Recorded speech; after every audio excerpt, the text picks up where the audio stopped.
Existe um segredo para a felicidade. Existe mesmo um segredo para a tão sonhada, buscada, desejada e almejada felicidade. A oração está intimamente ligada a isso. Oramos necessariamente porque queremos ser ou permanecer felizes. Todavia, para que ser feliz?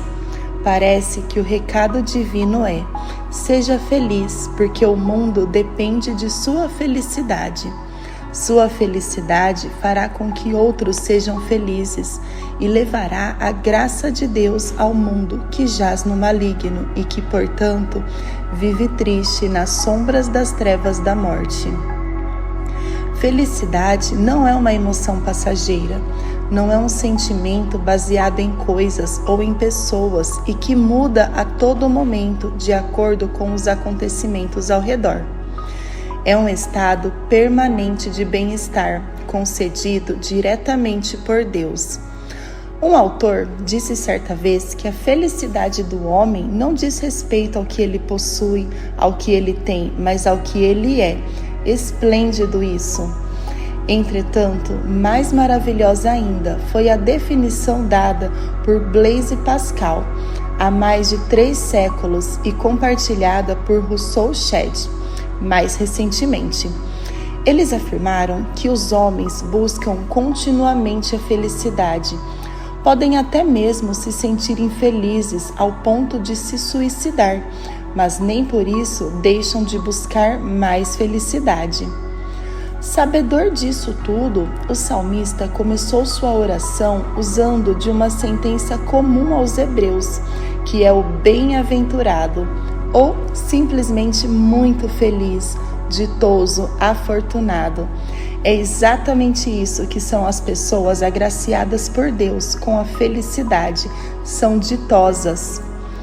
Há quem diga, e com propriedade, que na linguagem corrente dá-se à palavra bem-aventurança o significado de uma felicidade perfeita.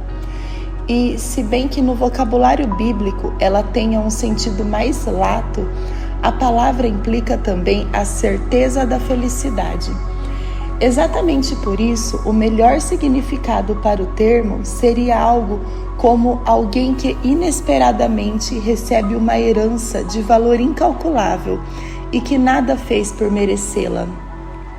Ao ser contemplado, o indivíduo fica num estado de felicidade tão plena e contagiante que não é possível sequer explicar. Chega a ficar catatônico momentaneamente. É o mesmo que receber uma fortuna incalculável e absolutamente do nada que deixa a pessoa sem reação. Sendo um pouco mais claro quanto a isso, pode-se concluir que bem-aventurado é um vocábulo que significa feliz, mas não uma felicidade qualquer, e sim uma daquelas incontroláveis e inexplicáveis. É sinônimo de afortunado, de alguém que recebeu inesperadamente uma fortuna de valor absurdo, sem ter feito nenhum esforço que a merecesse. Algo grandioso que chega na hora certa, no momento certo em sua vida, quando nem se imaginava que poderia chegar. Uma verdadeira bolada, economicamente falando. Agradecemos em oração porque estamos felizes.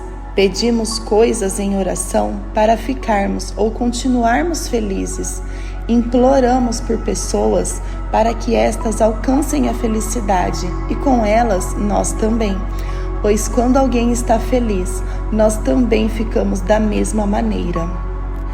Deus nos revelou qual é esse segredo, que, se seguido fielmente, garante paz, tranquilidade, alegria e, acima de tudo, felicidade. O segredo está exatamente no primeiro dos salmos do Saltério. Como afirmou sabiamente John Trapp, 1660, neste curto salmo, o salmista disse mais sobre a questão da verdadeira felicidade do que qualquer filósofo ou de todos eles reunidos.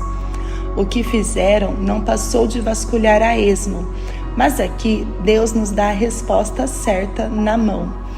É uma espécie de resumo ou mensagem central de todos os outros 149 salmos contidos na Bíblia.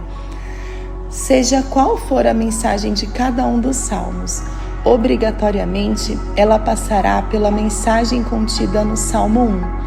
Felicidade é o tema central de toda a Bíblia. Cantar faz parte da felicidade, pois ou a garante ou a exterioriza. Quem é feliz, canta. Cantar é terapêutico e é exatamente por isso que Deus medica a humanidade por meio de músicas, poesias e orações cantadas. Os salmos são exatamente assim. Foi o que reconheceu Fanny Jane Crosby ao cantar aquilo que se tornou no famoso hino 375 do cantor cristão.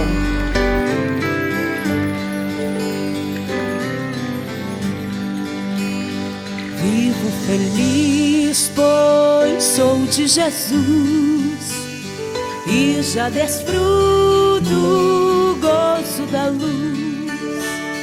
Sou por Jesus herdeiro de Deus, Ele me leva à glória dos céus. Canta minha alma, canta ao Senhor, rende-lhe sempre ardente louvor.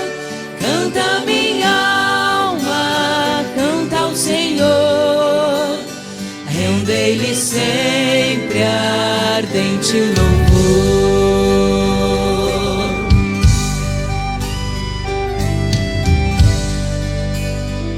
Ao seu amor eu me submeti, extasiado então me senti.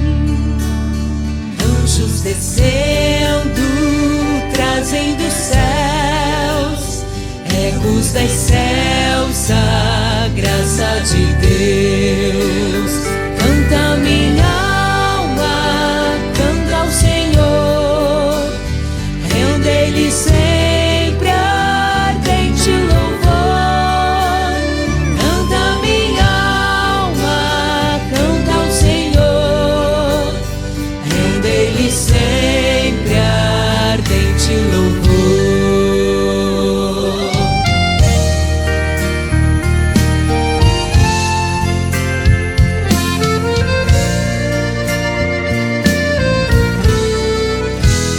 Sempre vivendo em seu grande amor, me regozijo em meu Salvador. Esperançoso vivo na luz, pela bondade do meu Jesus. Canta minha alma, canta ao Senhor, rende-lhe sempre ardente louvor. Canta minha alma, canta ao Senhor, rende-lhe sempre ardente louvor. Canta minha alma, canta ao Senhor, rende-lhe sempre ardente louvor. Canta minha alma, canta ao Senhor, rende-lhe sempre ardente louvor. Quanto a este primeiro salmo, não se sabe ao certo quem é o autor dele. É um dos muitos salmos anônimos do Saltério. Ele mostra que existe uma única forma de ser feliz, bem como o oposto disso, que é a tragédia certa escondida por detrás da infelicidade. O tema do salmo é bem propício: a felicidade dos justos e o destino dos ímpios. O salmista disse: 1. Bem-aventurado aquele que não anda no conselho dos ímpios, não se detém no caminho dos pecadores, nem se assenta na roda dos zombadores. Bem-aventurado é palavra que significa feliz. Não uma felicidade qualquer, mas uma daquelas incontroláveis e inexplicáveis. Como visto, é sinônimo de alguém que recebeu inesperadamente uma fortuna de valor incalculável, sem ter merecido. Algo grandioso que chega na hora certa, no momento certo em nossas vidas, quando nem imaginávamos que chegaria. Para receber essa fortuna, no caso, a eternidade com Cristo, por vezes chamada de coroa, precisa negar algumas coisas. Na verdade, negar-se a si mesmo, como o próprio Cristo ensinou quando disse: "Se alguém quer vir após mim, negue-se a si mesmo e tome cada dia a sua cruz e siga-me." No fundo, gostamos de maus conselhos, especialmente se vierem de pessoas boas e, quem sabe, irmãos de fé. Pessoas boas dão bons conselhos, assim como pessoas más dão maus conselhos. Mas o inverso também é verdadeiro. Um conselho só será bom se estiver amparado e de acordo com a palavra de Deus. E não importa de onde ele venha, importa o emissor do conselho, não o seu instrumento. Gostamos de parar no caminho dos pecadores. É meio que uma sequência natural. Primeiro, ouve o que lhe agrada, depois para, como que seguindo o que ouviu e usufruindo daquilo. E depois se torna tão igual que é impossível distinguir. Por fim, acaba sentando-se com eles e praticando as mesmas coisas que eles praticam. Se seguirmos conselhos maus, se nos acomodarmos ao pecado e se vivermos como os ímpios vivem, nosso destino será o mesmo que o deles. Ou seja, pode até ser muito feliz e realizado na terra, mas completamente infeliz na eternidade. Por isso, ele prosseguiu.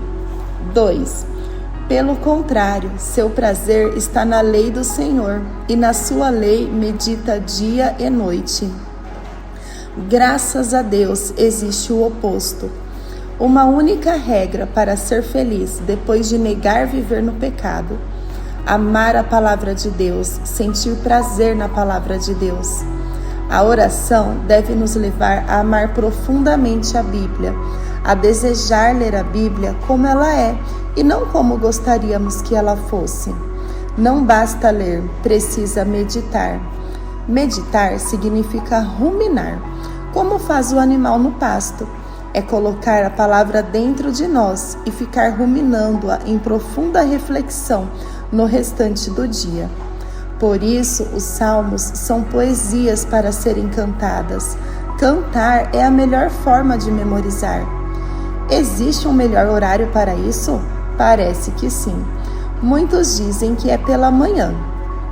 Como afirmado por tanta gente, se não buscarmos a comunhão com Deus e sua palavra logo pela manhã, dificilmente o faremos durante o resto do dia. Na sua experiência pessoal, essa afirmação é verdadeira? O pastor Luciano Peter Levitz descreve com muita propriedade que meditar significa falar a palavra de Deus com nossa boca e pensar nessa palavra com nosso coração.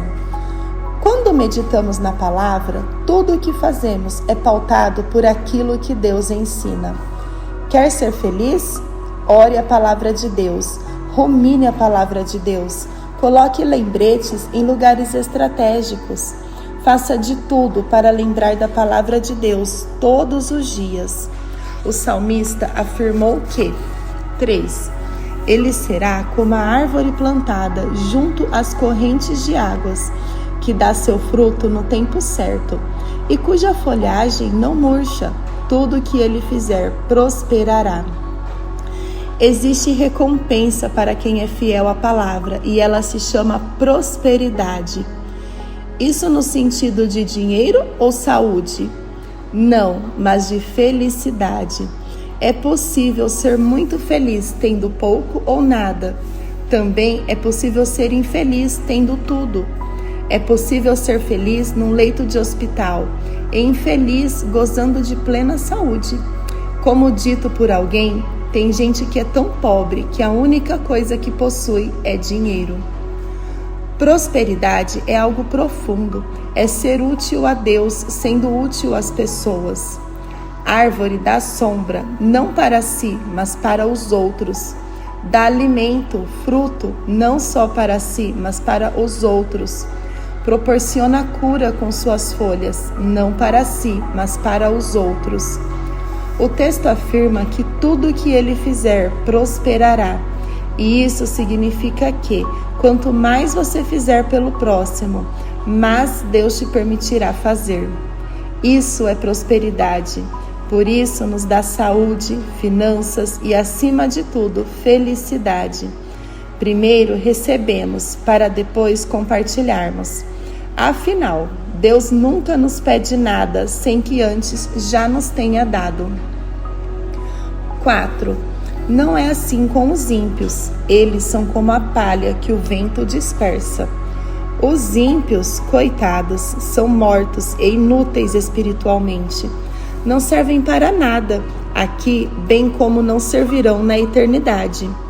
Sua felicidade é somente para o aqui e agora. É isso que a palha significa. Não serve como alimento, muito menos como forma de cura ou qualquer utilidade, senão para ser jogada fora. 5. Por isso, os ímpios não prevalecerão no julgamento, nem os pecadores na assembleia dos justos. Haverá um julgamento para todos. Os ímpios têm as obras escritas num livro. Já os salvos têm o nome escrito num livro. Que diferença! Deus só lembra dos pecados deles, mas dos nossos não, pois foi Ele mesmo quem os apagou eternamente. No céu não existirão ímpios, mas apenas salvos pelo sangue de Jesus. Ore para que você seja um destes e clame por isso todas as vezes que orar. Jesus ensinou até mesmo o que devemos orar ao dizer: Senhor, perdoa, livra-nos do mal, não deixe cair em tentações. Tenha seu nome escrito no livro da vida. Essa é nossa maior recompensa, como ele afirmou. 6. Porque o Senhor recompensa o caminho dos justos, mas o caminho dos ímpios traz destruição. Há recompensa para todos nessa terra, seja eternidade com Cristo no céu ou sofrimento eterno sem Ele no inferno. Com Ele há felicidade, e aqui Ele contou-nos o segredo disso. Sem Ele só há tragédias, e o Salmo nos mostrou como fugir delas. Existe um segredo para a verdadeira felicidade, e ela só será possível por meio da oração. Você já orou por isso hoje?